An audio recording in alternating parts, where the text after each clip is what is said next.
ایک دفعہ کا ذکر ہے کہ ایک بادشاہ تھا جس کی بہت بڑی سلطنت تھی۔ اس بادشاہ کی 7 بیٹیاں تھیں مگر بیٹا کوئی نہیں تھا۔ وہ جب خوش ہوتا تو ایک مجمع لگاتا اور لوگوں سے سوال کرتا، جو اس کے سوال کا جواب دیتا تو اسے اس کا من چاہا انعام ملتا۔ ایک دن بادشاہ بہت خوش تھا۔ وہ اپنی 7 بیٹیوں کو بلا کر پوچھتا ہے کہ میں تم سے ایک ایک سوال پوچھوں گا، اگر جواب اچھا لگا تو تمہیں تمہارا من چاہا انعام بھی ملے گا۔ تم سب ایک قطار میں کھڑی ہو جاؤ اور ایک ایک کر کے بتاؤ کہ تم کس کا دیا کھاتی ہو اور کس کا دیا پہنتی ہو۔ ساتھ میں کھڑی 6 بیٹیوں نے کہا، ابا حضور آپ کا دیا کھاتی ہیں اور آپ کا دیا پہنتی ہیں اور آپ ہی کی وجہ سے ہماری یہ شان و شوکت ہے۔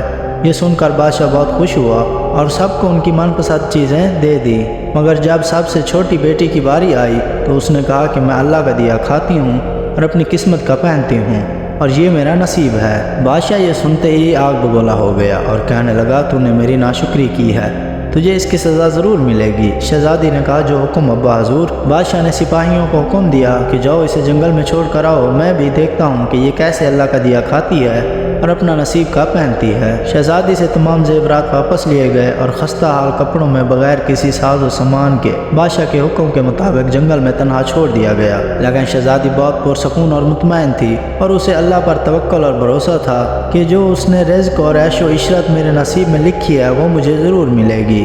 سب سپاہی شہزادی کو چھوڑ کر واپس چلے گئے۔ شہزادی جنگل کو دیکھنے لگی، چاروں طرف درخت ہی درخت تھے اور دوپہر سے شام ہونے والی تھی۔ شہزادی نے سوچا کیوں نہ کچھ لکڑیاں جمع کر لوں تاکہ رات کو آگ جلاؤں، پھر کوئی جانور بھی پاس نہیں آئے گا اور رات بھی گزر جائے گی۔ شہزادی جنگل میں لکڑیاں ڈھونڈنے چل پڑی۔ اس کی نظر ایک جھونپڑی پر پڑی، وہاں ایک بکری بندھی تھی اور اندر سے کھانسنے کی آوازیں آ رہی تھی۔ پہلے تو شہزادی جھونپڑی کو دیکھ کر بہت حیران ہوئی، مگر جب وہ جھونپڑی کے اندر داخل ہوئی تو دیکھتی ہے کہ ایک بوڑھا ضعیف شخص ایک چارپائی پر لیٹا ہے، کھانستے کھانستے پانی پانی پکار رہا ہے۔ شہزادی ادھر ادھر دیکھتی ہے کہ کونے میں ایک پانی کا مشکیرہ رکھا ہوتا ہے۔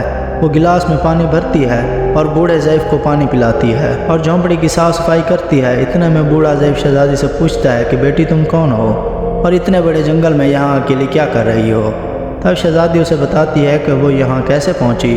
بوڑھا ضعیف اسے جھونپڑی میں رہنے کا بولتا ہے اور کہتا ہے کہ میں شہر میں کام کرتا ہوں، صبح شہر چلا جاؤں گا اور 8 دن کے بعد آؤں گا، تم یہیں رکنا اور جھونپڑی میں کھانے کا سامان رکھا ہے اور ندی پاس ہی ہے، وہاں سے تم گھڑا بھر کے لے آنا۔ صبح کو بوڑھا ضعیف شہر چلا جاتا ہے۔ شہزادی یہاں اکیلے جھونپڑی میں صاف صفائی کر کے بکری کا دودھ نکالتی ہے، آدھا اپنے لیے رکھ لیتی ہے اور آدھا باہر کونے میں برتن میں ڈال کر رکھ دیتی ہے کہ رات کو کوئی جانور بھوکا پیاسا ہوگا تو پی لے گا، اور خود اندر آ کے سو جاتی ہے۔ صبح سویرے جب شہزادی اٹھتی ہے تو کیا دیکھتی ہے کہ دودھ کا برتن خالی پڑا ہے اور پاس ہی ایک لال پڑا ہے جو دیکھنے میں بہت ہی نایاب اور قیمتی معلوم ہوتا ہے، اور اس کے پاس ہی سانپ کے نشان بھی موجود ہوتے ہیں۔ تب شہزادی کو یاد آتا ہے کہ بچپن میں اس نے سنا تھا کہ جب کوئی نایاب سانپ خوش ہوتا ہے تو ایک لال اگلتا ہے کہ جس کی قیمت ہیرے جواہرات سے بھی مہنگی ہوتی ہے۔ شہزادی بہت حیران ہوتی ہے، وہ دل میں سوچتی ہے کہ شاید سانپ بھوکا تھا اس لیے وہ دودھ پی کر خوشی میں لال چھوڑ گیا۔ پھر وہ لال اٹھا کر پاس رکھ لیتی ہے اور پھر اگلی رات شہزادی برتن میں دودھ رکھ دیتی ہے اور اگلی صبح جب دیکھتی ہے تو ایک اور لال پڑا ہوتا ہے، اور ایسے ہی کرتے کرتے 7 دن گزر جاتے ہیں اور شہزادی کے پاس 7 لال جمع ہو جاتے ہیں۔ 8ویں دن بوڑھا ضعیف آ جاتا ہے، تب شہزادی اسے لال دکھاتی ہے اور سارا واقعہ بیان کرتی ہے اور بوڑھے ضعیف کو 3 لال دے دیتی ہے اور کہتی ہے کہ شہر جا کر یہ لال بیچ دو اور آتے وقت اپنے ساتھ محل بنانے والے مزدور لے آنا۔ باقی 4 لال شہزادی اپنے گلے میں مالے کے طور پر پہن لیتی ہے اور کچھ ہی مہینوں میں جنگل میں ایک عالی شان محل تیار ہو جاتا ہے جس میں بوڑھا ضعیف اور شہزادی رہنے لگتے ہیں۔ ایسا خوبصورت محل جس میں ہر آسائش، نوکر چاکر اور دنیا کی تمام نعمتیں موجود ہوتی ہیں۔ شہزادی جنگل میں لکڑی کی ایک فیکٹری لگا دیتی ہے جس میں غریب کام کرتے ہیں، ان کی روٹی بھی چلتی ہے۔ دیکھتے ہی دیکھتے جنگل ایک شہر بن جاتا ہے اور دور دور تک بہت دھوم دھام مچ جاتی ہے۔ یہ شہزادی بہت رحم دل ہے۔ یہ خبر ایسے ہی بادشاہ تک پہنچ جاتی ہے تو بادشاہ کے دل میں اشتیاق چاہت ہوتی ہے کہ دیکھوں تو صحیح کون سے ملک کی شہزادی ہے جس کی اتنی تعریفیں ہیں۔ بادشاہ سپاہیوں کے ہاتھ پیغام بھیجتا ہے۔ بادشاہ کی سپاہی شہزادی کو پیغام دیتے ہیں۔ شہزادی حکم دیتی ہے کہ بادشاہ سلامت ایک ہی شرط پر ہم مل سکتے ہیں کہ وہ اپنی تمام بیٹیوں کو ساتھ لے کر آئیں۔ سپاہی جا کر بادشاہ کو یہ پیغام دیتے ہیں کہ شہزادی نے کہا بادشاہ ایک ہی شرط پر آ سکتے ہیں کہ اپنی ساری بیٹیوں کو ساتھ لے کر آئیں۔ ایک دن بادشاہ اپنی تمام بیٹیوں کے ساتھ شہزادی کے محل جاتا ہے۔ شہزادی ان سے چہرے پر نقاب کر کے ملتی ہے، ان کے لیے 7 رنگ کے کھانے پیش کرتی ہے اور ہر کھانے کے ساتھ اسی رنگ کا جوڑا اور زیورات پہن کر آتی ہے۔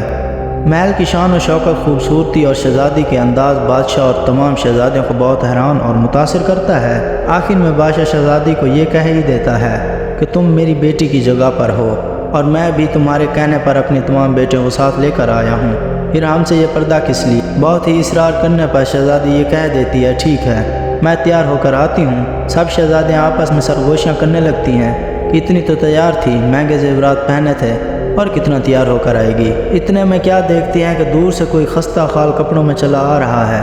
غور کرنے پر بادشاہ کو یاد آتا ہے یہ تو میری وہی بیٹی ہے جسے میرے سپاہیوں نے جنگل میں چھوڑ دیا تھا، یہ ابھی تک زندہ کیسے ہے؟ میں تو سوچتا تھا کہ اسے جنگلی جانوروں نے کھا لیا ہوگا۔ پھر بادشاہ اپنی بیٹی سے کہتا ہے میں نے اپنے سپاہیوں کو آپ کی خبر لینے کے لیے بھیجا تھا، انہوں نے بھی مجھے بتایا تھا کہ وہاں شہزادی کا کوئی نام و نشان نہیں ہے، تو یہ کیسے ممکن ہے؟ بادشاہ خوشی سے جھوم اٹھتا ہے اور کہتا ہے شہزادی کو بلاؤ، میں تمہیں شہزادی سے آزاد کروا کر لے جاؤں گا، اور وہ شہزادی تمہاری قیمت میں چاہے میری بادشاہتی کیوں نہ مانگ لے۔